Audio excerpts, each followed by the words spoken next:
Hey everybody, it's YGO Paladin, and in today's video, I'm going to be doing an updated deck profile for my hero deck. Now, full disclaimer, I do not own Liquid Soldier, so if you guys were anticipating a Liquid Soldier deck, unfortunately, I do not have that. I apologize, but I'm hoping to get it sometime soon. But I was still able to utilize the help of Sunrise and Miracle Fusion, as well as some other alternatives to the extra deck that I don't think people have actually took into account yet, with the use of Miracle Fusion being able to help out with other cards. Not saying that they're OP cards compared to like Acid or Absolute Zero, but these cards still not too terrible, and I ended up using them in my deck, and I enjoy it. I actually enjoy the alternatives that I could go into, especially if you get Nibirued. If you get Nibirued, what I do is that I don't dedicate my board to a full OTK. If I can, I will do it, but still save some resources that I have in my hand because I don't drop a Dark Calling as of yet. Sometimes I do, sometimes I don't. It really depends on how the situation is. That I would hold on to Dark Calling or any other cards in my hand that can continue my plays. So in case if I do get Nibirued when I declare to go into my battle phase and I get Nibirued, okay, it's still my main phase. I can still keep doing some plays. And sometimes I end up doing some OTKs just after I get Nibirued. So that's actually really cool. I only ever did that for test playing though. I have not done that for official tournaments, as of yet. I'm hoping if that situation does come, maybe I can, actually report that, yeah, it does help to hold on to these cards. But other than that, if you guys follow my Instagram or follow my channel, you know how much I love heroes, and I am excited to see what they're going to do in this meta now that a lot of things did get hit. Salamangreat, not really as big as a threat as they used to be. I can kiss Thunder Dragons goodbye because that was a bad matchup. I'm not going to miss Thunder Dragons at all. Pendulums, I'm not going to miss. If you guys know me in real life, I don't like Pendulums. Why? Because they set up 7 to 8 negates on a turn. And for those that say just run Dark Ruler no more, they have the Zephyr counter trap, so that did not help at all either. So it's like, I'm not going to miss that deck. I could actually finally start playing again. Because I ended up losing to a lot of Pendulum players, and especially at YCS. I lost YCS and Regionals. I lost to Pendulums. And yeah, those just my rough matchups. I think Pendulums was the most difficult matchups I had, surprisingly. Other than that, I'm interested to see what the rest of the format's going to be like. So let me know what you guys think about heroes, and if you guys are excited to see what they could do in this upcoming meta. For me, I would love to see them do. GX is my favorite, so are heroes. And yeah, I'm very curious to see what they could do. But other than that, let's get straight into the deck profile here. Starting off with the deck profile, I run my 3 Stratos, which is your searcher of the deck. Some people have been trying to cut this to 2 or 1. I think 3 is what is really needed. You want to see this card as soon as possible to get to your Ferris. And E-Call could search it as well. And it's just really great. It also pops cards, spells, and traps if you need to. And that effect does come in handy from time to time. Then we also have the whole Vision Hero package. We have our 3 Ferris, 3 Mallies, 2 Increases, and our 2 Vions. Yeah, I think this is the best ratio we have for this. I see some people trying to only run 2 Ferris, 1 Increase. I don't think, no. I honestly think do not do that. You want to see Ferris in your hand as soon as possible. Increase, you don't want to have it in your hand, because if you have it in your hand, you can't use it with Ferris to place in your spell and trap card zone. So, yeah, keeping it at this ratio, I think, is really good, and I enjoy it. I think it's a very well balanced, especially if you have Mally and Ferris in your hand at the same time for like turn 1. Ooh, you're going to get like a really big, heavy board. Just be careful with the Nibiru's. Next, we have our 2 Shadow Misses. I hardly ever use the special summon effect to search a mass change. I always send it to the graveyard to add a hero, which is surprising. So, but yeah, he can search a mass change, and that does come in handy sometimes, but I rarely ever do that. I only keep searching. And you can send this to the graveyard with Fusion Destiny and just search off and do more pluses. Next, we have the 1 Solid Soldier. Solid Soldier was a bit iffy when I started using this card. I didn't really like it all that much, but now that I started using it a little bit more, I'm starting to like it a lot more. So I'm more than likely going to keep Solid Soldier if I ever do get Liquid Soldier, because it's still a pretty decent card. I like it. So, yeah, but I don't know, because I'm still debating if I ever do get Liquid Soldier, am I going to cut the Master Hero D in from the extra deck? And if I do I even need to run this anymore? So, still debating on that. But I don't have the card, so I don't have to worry about it right now. Next, to the evil heroes. We have the 1 Adusted Gold, the 1 Sinister Necron, and the 1 Malicious Edge. Now, back then I just used to run Adusted Gold, but then I started using Sinister Necron and Malicious Edge, and whoa, it's actually really good. I like it. Being able to send Sinister Necron from the deck to the graveyard, you get to banish it to special summon an evil hero from your hand or your deck. Now that actually can come in handy too if you happen to send it to the graveyard by any means and you're not locked onto Fusion Destiny, because Fusion Destiny you can only summon dark heroes for the rest of the turn. Malicious Edge unfortunately is an earth, so if you're not locked yet, you can use this to banish, to summon out your Malicious Edge, get another beater out on the board, and it does come in handy real times. If you need to do any extensions, this can also be seen like that as well, but I mainly use it just to keep stacking more damage on the board. And Adusted Gold just searches for our Dark Calling.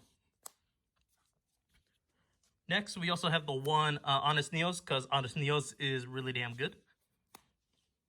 Onto the Destiny heroes, I actually run Destiny Hero Decider, Celestial, and Dynatax. So, Decider, yeah, I ended up taking out the Plasma because now that Pendulums got hit, I don't really need Plasma all that much because that was the only time I ever summoned Plasma. Looking at it right now, I only ever summoned it against Pendulums, and even then, it didn't really do all that well. And yeah, I don't need to worry about Thunder Dragons now trying to pop my cards because, well, they're gone. And yeah, Decider actually it has a decent effect. Keep in mind though, you can only use them once per duel, but that's okay. The first effect part is the most necessary part, is that if this card is normal or special summon, you could add one hero monster from your graveyard to your hand during the end phase. So what's so important about that is if you cross Crusader and summon back Decider, you can activate Decider's effect and it will resolve during the end phase. It does not need to be stayed face up on the field to resolve.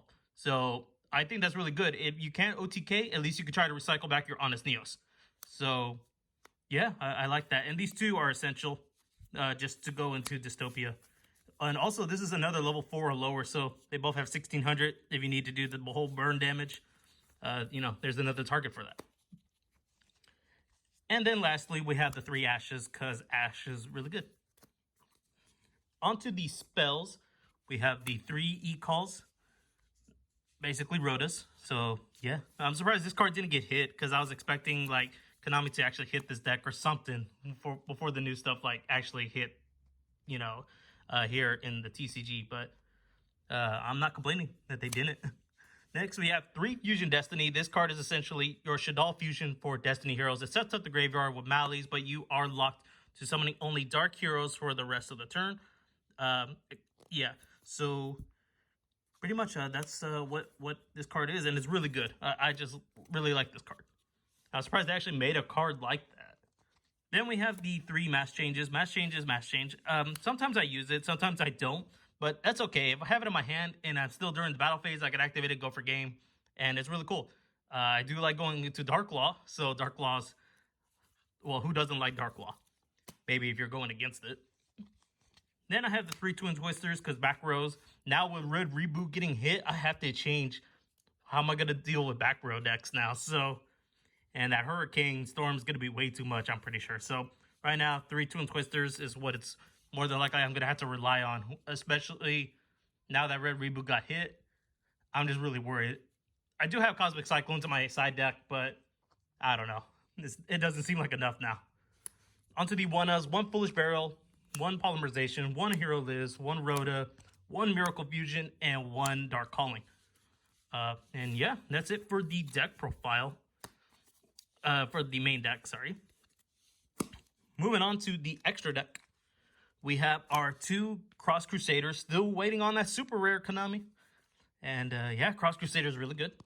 1 Wander Driver. Wander Driver, I'm going to keep in this deck. This card is really good, especially with Miracle Fusion. You'll be able to recycle it to set it back. And maybe if you want to do another fusion, go for it, because now you do have Miracle Fusion. And you recycled your Miracle Fusion. And yeah, I'm not complaining about it. It's actually really good. I was thinking about cutting it, but no, I want to keep it now. And then 1 Dread Decimator, because it's a big beat stick and increases all the other heroes that it points to by 100 and itself. So definitely needs to stay in the deck. Onto the fusions, I have the 1 Sunrise. Luckily, I pulled that from my box, so definitely needed to run it. Then the other two cards, for the other Elemental Hero fusions, I run the one Elemental Hero Escronado and the one Shining. Yeah, so this is, again, I don't have Liquid, so I'm not going to run the Absolute Zero or Mass Change Acid yet. But I did find some other ways of using Miracle Fusion, and these cards work. These cards actually did do some plays, but it was only once. I only ever used it once for right now. But yeah, it's really good, especially if you link this card off. If you get to recycle up to 2 banished Elemental Heroes, so a lot of the times I return Sunrise and Stratos back to my hand. And yeah, it's honestly not that bad. So keeping those for right now. Onto the Destiny Heroes, I had the one Dystopia and the one Dangerous. Dystopia, really good. Dangerous is just a generic to send a Destiny Hero and a Dark Monster. A lot of the times I would do Malicious or Shadow Mist to get another search or to extend my board. So yeah, definitely going to keep those. And then the one Evil Hero Malicious Bane. So good. So good. Yeah, it's a really good card. And then I run the one Vision Hero Adoration. I ended up cutting Trinity because I thought Trinity was just kind of too hard to go into if you need to have 3 heroes. Now, there are times where I kind of miss it, but then other times I just bounce back up. And Adoration is just really good. It just takes any 2 heroes. I don't have to dedicate too much to the fusion, and I could just do it just with just 2 heroes. Trinity was just kind of hard sometimes because the 3rd hero in my hand would end up being like Honest Neos, and I need to keep it. So yeah, I ended up cutting Trinity. So we'll see how long that lasts. Then onto the Masked Heroes, I had the one Dian, the one Blast, one Anki, and one Darklaw. And yeah, that is it for the deck profile. I don't have a side deck right now because now with the whole new ban list, I have to go back and evaluate what am I going to side now because everything changed. So yeah, other than that, let me know what you guys think about this. This is my deck profile. I hope you guys did enjoy it. Leave a comment down below what changes you would make to this deck or what your deck is consist of, because mine is different. I don't have any like impermanences, and I don't need to run Super Bali anymore. So yeah, I just don't run that stuff. So other than that, it's performed very well, and I'm very satisfied with how my deck is doing. So with that, guys, thank you for watching. I hope you enjoyed this video, and please hit the like button if you did. Be sure to subscribe to the channel for more upcoming videos. And with that, guys, I'll see you all in the next video.